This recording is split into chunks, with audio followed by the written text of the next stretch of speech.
एक गांव में बाबूराम अपनी पत्नी भावना के साथ रहता था। उसकी पत्नी बड़ी ही कामचोर थी। वो कोई भी काम नहीं करती थी और दिन भर लेटी रहती थी। वहीं बाबूलाल पूरे दिन घर का काम करता था, जिस वजह से आए दिन उन दोनों में लड़ाई झगड़ा होता रहता था। पड़ी पड़ी चारपाई तोड़ती रहना, कुछ काम धंधे की नहीं है। तेरे पिताजी ने इसलिए मुझे दहेज दिया था। और क्या, तुमने क्या समझा? उन्होंने तुम्हें किस लिए दहेज दिया है? मैं अमीर घर की बेटी हूँ, मैं काम धंधा नहीं करती। अच्छा, तो तुझे मैं ही मिला था ठगने के लिए। तेरे बाप से जाकर बात करूंगा, उसने मेरे साथ इतना बड़ा धोखा कैसे किया। पड़े पड़े मोटी हो रही है। मोटी किसको बोला? मोटे होगे तुम। मुझसे ज्यादा जुबान मत चलाया कीजिए, वरना अच्छा नहीं होगा। मैं अकेली 7 भाइयों की बहन हूँ। ये सुनकर बाबूराम चुप हो गया और काम करने लगा। बेचारा घर में भी काम करता था और बाहर भी काम करता था, जिस वजह से वो बुरी तरह हार जाया करता था। एक बार बाबूराम सब्जी लेकर लौट रहा था, तभी रास्ते में उसे गांव का हरिया मिला और उसने उससे कहा, क्यों बाबूराम, मैंने सुना है तुम्हारी पत्नी बड़ी कामचोर है, पूरा काम तुमसे ही करवाती है घर का। हाँ भाई, तुमने बिल्कुल ठीक सुना है। क्या करूं, नसीब ही ऐसा मिला है। अरे भाई, नसीब नहीं, तुमने अपनी पत्नी को छूट दी है। जरा उसको फटकार लगाओ, वो सही हो जाएगी। लगा लेता, अगर अकेली होती। वो 7 भाइयों की अकेली बहन है, उसके भाई मेरा भरता बना देंगे। तो बाबूराम तुम बुरा फंस गए। और ये कहकर हरिया हंसने लगा। उसे इस तरह हंसता देख बाबूराम को काफी गुस्सा आया, पर वो बेचारा क्या कर सकता था, और वो चुपचाप घर आ गया। धीरे धीरे समय गुजर रहा था। वहीं बाबूराम काफी परेशान रहता था। उसे कुछ समझ नहीं आ रहा था कि वो अपनी पत्नी को कैसे सही रास्ते पर लाए। एक बार वो एक पेड़ के नीचे बैठा काफी दुखी था।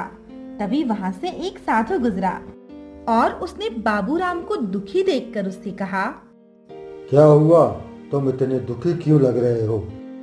क्या बताऊं बाबा, मेरी पत्नी बड़ी ही कामचोर है, कोई काम नहीं करती है, सारा काम मुझे ही करना पड़ता है। वो लोग मेरी काफ़ी हंसी उड़ाते हैं। अच्छा, ऐसी बात है। मेरे पास एक उपाय है जिससे तुम्हारी पत्नी सही हो जाएगी और वह हर काम करने लगेगी।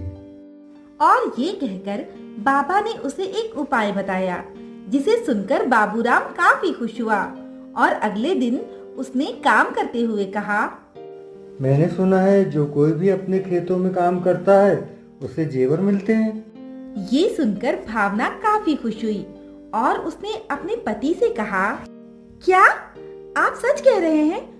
तो फिर जाइए ना, आप अपने खेतों में काम करिए जाकर। कैसे करूं, घर का काम ही निपटा पाऊं, तब तो घर के कामों में ही उलझा रहूंगा।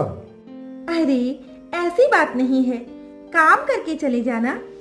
अरे नहीं, साधु बाबा ने आशीर्वाद दिया है कि जो कोई भी अपने खेतों में जल्दी काम खत्म करेगा उसके खेतों में ही जेवर निकलेंगे। पर मैं बेचारा घर में ही काम करता रहूंगा। ये सुनकर भावना एकदम चारपाई से उठी और अपने पति से कहा, अच्छा तो जाइए जाइए, आप खेतों पर काम करिए, मैं तब तक घर का काम कर देती हूँ। क्या तुम सच कह रही हो? मुझे तो यकीन ही नहीं हो रहा है। अरे हाँ हाँ, मैं सच कह रही हूँ, अब जाइए जल्दी से। और ये कहकर भावना घर का काम करने लगी और बाबूराम वहां से चला गया और जाकर आराम से खेतों में काम करने लगा।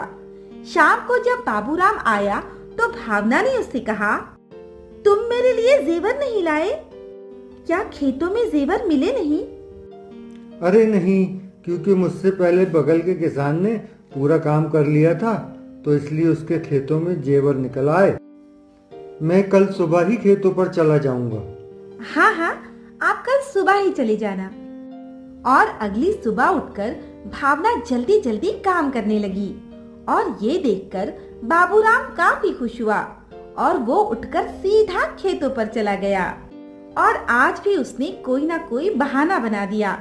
लगभग 1 हफ्ते तक ऐसा ही होता रहा और एक दिन भावना ने कहा, लगता है आप मुझे बेवकूफ बना रहे हैं, इसीलिए आप जेवर नहीं लाते हैं।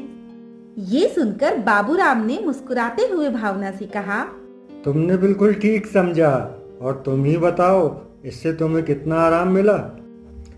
अगर तुम हमेशा चारपाई पे लेटी रहती तो बीमार हो जाती, और अब तुम अपना शरीर देखो, तुम कितनी अच्छी लगने लगी हो।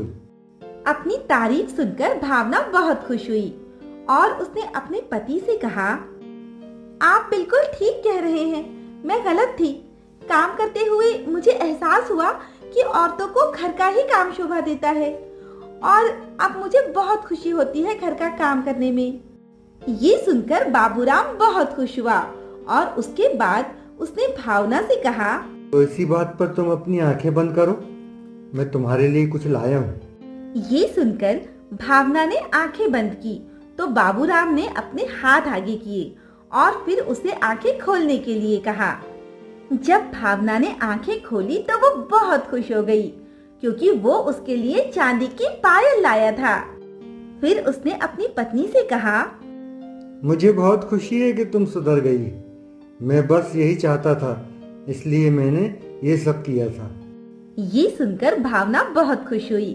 अब भावना आराम से घर का काम करती थी और बाबूराम खेतों का काम किया करता था और अब वो बहुत खुश था।